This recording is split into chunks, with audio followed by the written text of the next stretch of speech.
বাড়িতে একদিন ম্যাঙ্গো কুলফি বানিয়েছিলাম। কিভাবে বানিয়েছিলাম সেটাই আজ তোমাদের সাথে শেয়ার করছি। প্রথমেই দুটো পাকা আম নিয়েছি, তা থেকে শাঁসটা বের করে খুব ভালো মতো একটা পেস্ট করে নিয়েছি। অন্যদিকে একটা কড়াইয়ে 1 লিটার মতো দুধ নিয়ে তাতে অল্প একটু এলাচ গুঁড়ো দিয়ে গ্যাসের ফ্লেম মিডিয়ামে রেখে ফুটিয়ে প্রায় 1/2 লিটার মতো করে নিয়েছি। আর এর মধ্যে দিয়ে দিলাম স্বাদ মতো চিনি আর 2 চামচ মতো গুঁড়ো দুধ। অন্য একটা বড় পাত্রে দুধটা ঢেলে ঠান্ডা করে নিয়েছি। আর আগে থেকে যে আমের পেস্টটা করে রেখেছিলাম সেটাই এবার দুধের সাথে খুব ভালোভাবে মিশিয়ে নেব। যে পরিমাণ মিশ্রণ তৈরি হয়েছে তা থেকে আরামসে 14 থেকে 15টা কুলফি বানানো হয়ে যাবে।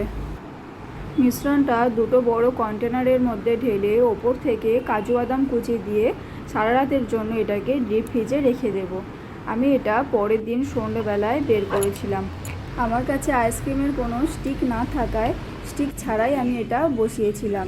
তারপর তো হলো এক কাণ্ড, ফার্স্ট টাইম সকলে মিলে এরকম স্টিক ছাড়া কুলফি খেলাম।